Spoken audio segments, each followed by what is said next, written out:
For the Knicks, you have the draft lottery is Tuesday. We'll get more into.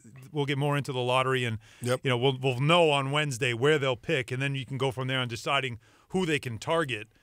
You told me you want to put some names out there. I've done, I've been doing my tape, and I know Markelle Fultz is the guy everybody loves as the #1 pick. I know the Knicks did talk to him. He's one of the few top 10 picks who was actually at the draft combine this week in Chicago. And he was courtside during the regular season to actually watch the team play. Because he said he was curious to see about the system, the triangles we've been talking about.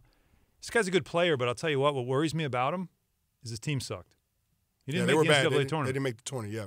And when you watch tape on him, the coach got fired. The coach from Washington got fired. So are those not red flags? Look, if this was an NFL player, let's take it. This was a quarterback, and his team was bad. Now he's got talent. Coach gets fired. Team's not any good. I mean, aren't you saying, like, wait a minute. Like, he has not impact. And look, it's 5 players. It's basketball. You know one player can impact winning. Yes. So while he's individually talented, he did not impact winning for that team. That's a problem. He takes plays off. When you watch, and I've watched, you can watch YouTube and you see all the great things. You got to watch actual games and matchups and watch him closely. And I just isolate him the whole game and how he acts.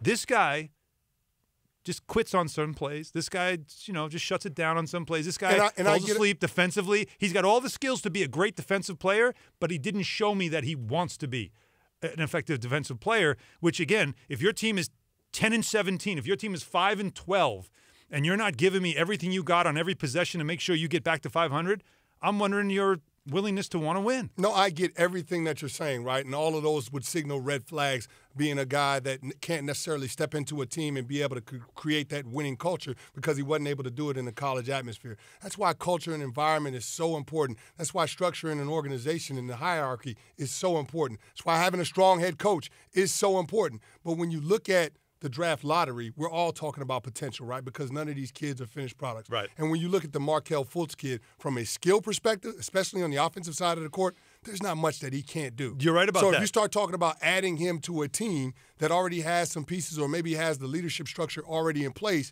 he could be the piece that could ultimately be the difference. Okay, there's not much he can't do.